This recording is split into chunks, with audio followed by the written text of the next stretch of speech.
Okay, truck fans, this is Gause Garage coming to you from the Elks Annual Car Show, Lakewood Ranch, Florida. And this is a rare Diamond T pickup. And Dave Freeman is the owner. And Dave, you want to give us a quick rundown? Sure. Thanks for coming out. This is 1949, so it was the pinnacle of Diamond T production. They made very few 201s. This is a tonner. It's a one-ton truck. They made a lot of the 406s and the 509s, which are big farm trucks.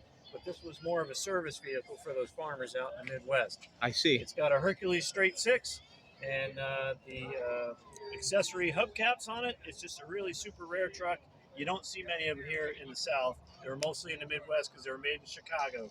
I have to admit, I'd never seen one. Yeah. And you mentioned they're a commercial truck maker, so oil trucks, fire pumpers. Diamond T actually started producing automobiles in 1903, and within a few years, they got an order from one of their customers for trucks. Wow. And once they made a truck, they said, that's the end of cars. We're going to make trucks because they were so dominant.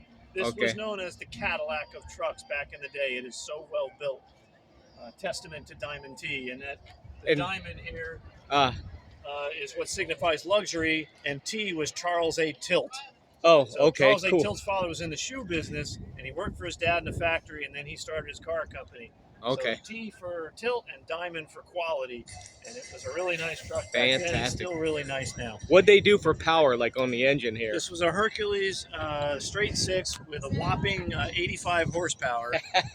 That's cool. what you got. Yeah. It ran and ran and ran under every condition. I can imagine. Most straight sixes are like really hardy engines. Bulletproof, lots of torque. You hardly ever use the granny gear, which is first. It's a four-speed. Okay. It's just a super nice truck. Got the auxiliary toolbox down here. Oh, sweet. And, yep, toolbox right there. Very few creature comforts, but they had a cool look from the factory. They almost looked chopped from the factory. That low roof line was very, very distinct.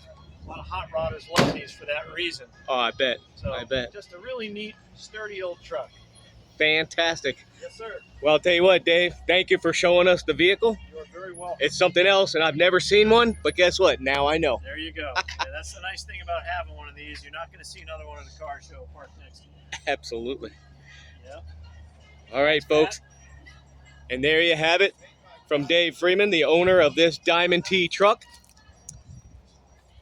And certainly a very rare offering.